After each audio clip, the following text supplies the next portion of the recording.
revenir au fond, permettez-moi un aparté sur les mots que vous venez de prononcer, monsieur le sous-préfet.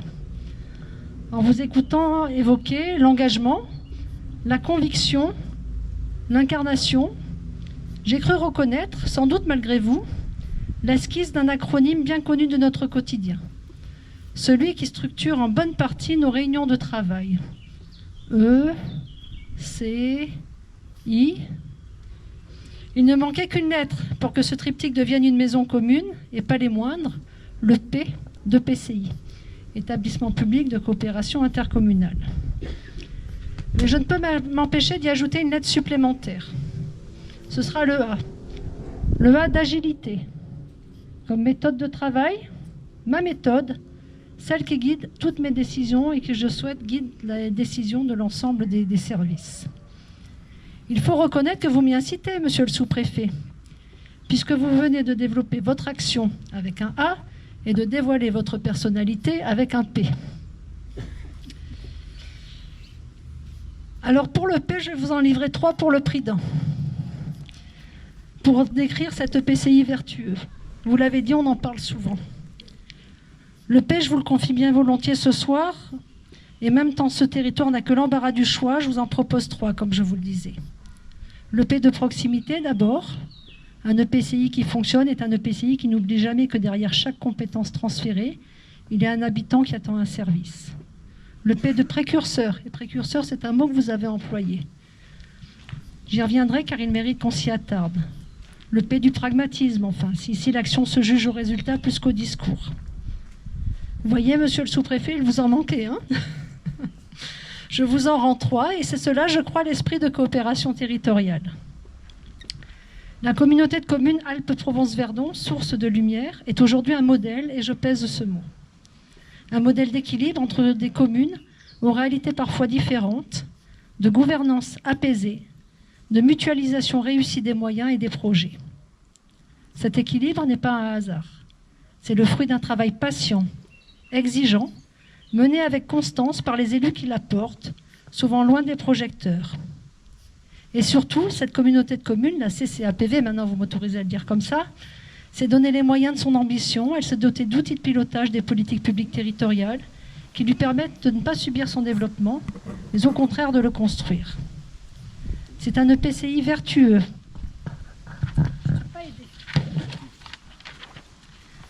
C'est un EPCI vertueux. Et la preuve la plus éclatante de cette vertu, c'est qu'elle est aujourd'hui la seule communauté de communes de département à s'être dotée de ce fameux plan local d'urbanisme intercommunal, vous l'avez dit. À l'instar des métropoles régionales. Métropoles régionales pour lesquelles c'est pourtant une compétence imposée. Un PLUI, ce n'est pas seulement un document technique de plus, c'est un choix politique fort. Celui de penser l'aménagement du territoire à l'échelle qui a du sens, plutôt que commune par commune. Voilà le P de précurseur pleinement incarné, anticipé avant que la nécessité ne l'impose. Ce qui caractérise cette CAPV, au fond, ce n'est pas seulement les outils qu'elle s'est donnés, c'est une méthode, une manière d'être ensemble. Se fixer un objectif commun, plutôt que de juxtaposer des intérêts communaux. Faire ensemble, plutôt que faire chacun de son côté pour constater les divergences. Avoir des positions d'ouverture, de contact, de co-construction, même quand les points de vue au départ ne convergent pas. Et le tout avec l'appui et l'accompagnement de l'arrondissement dans un mode agile. Nous voilà déjà passés au A. L'arrondissement, c'est l'échelle vivante de l'action publique. J'ajouterai donc ce soir ce A, non seulement pour l'arrondissement, même si ce mot mériterait à lui seul qu'on s'y arrête.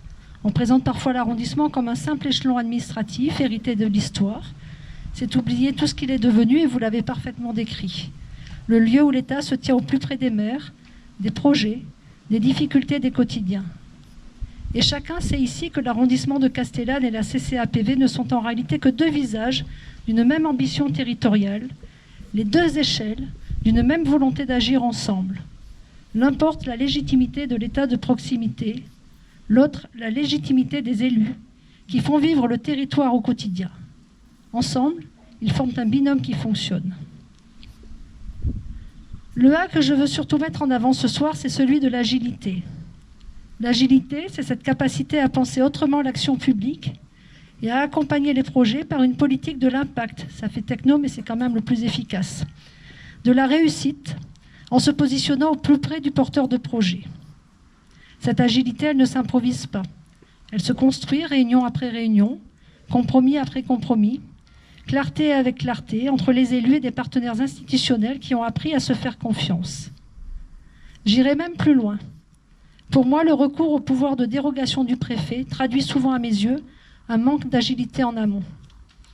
C'est le signe que le droit commun n'a pas toujours su s'adapter au territoire à temps et que l'État a dû dans l'urgence y substituer. L'ambition sur ce territoire n'est donc pas de solliciter la dérogation, elle est de trouver ensemble les voies de passage, celle qui rend la dérogation inutile parce que la solution a été co-construite en amont. Et c'est peut-être là finalement la vraie leçon de ce territoire.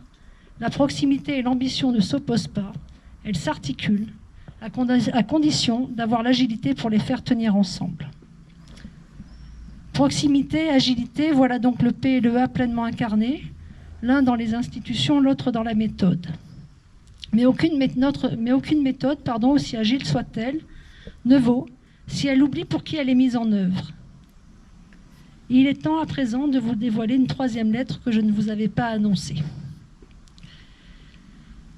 Je vous ai caché une troisième lettre depuis le début de cette soirée.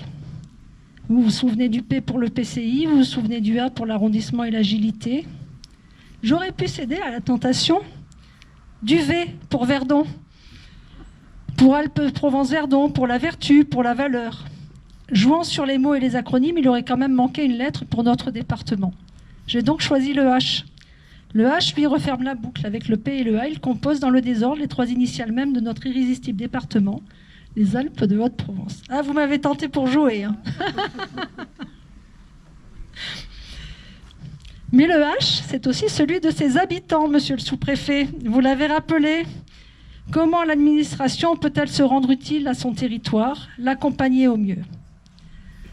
En vous arrêtant à la référence aux habitants, ou justement en ne vous arrêtant pas à la référence aux habitants, vous avez laissé de côté la capacité de la préfète à tenir compte d'autres critères, comme si cela relevait d'une querelle idéologique ou d'un conflit de territoire.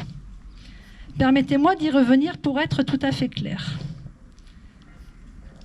En réalité, vous avez bien compris, mesdames et messieurs les élus, que l'enjeu derrière ce petit débat entre le sous-préfet et sa préfète a porté sur l'attribution de la DETR, la dotation d'équipement des territoires ruraux.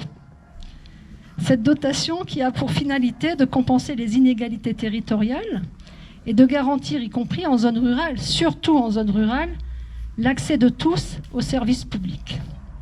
C'est bien pourquoi la notion d'équipement, comme celle de service public, se rattache directement à celle d'habitants ou d'usagers. Et c'est tout le travail de chaque sous-préfet que d'argumenter sur les enjeux de développement, sur le déploiement des politiques prioritaires du gouvernement, sur les enjeux du territoire, sur les intérêts du territoire, sur la maturité des projets, pour que la préfète tranche, en définitive, selon une seule ligne: l'égalité de traitement pour tous, la sécurité pour tous.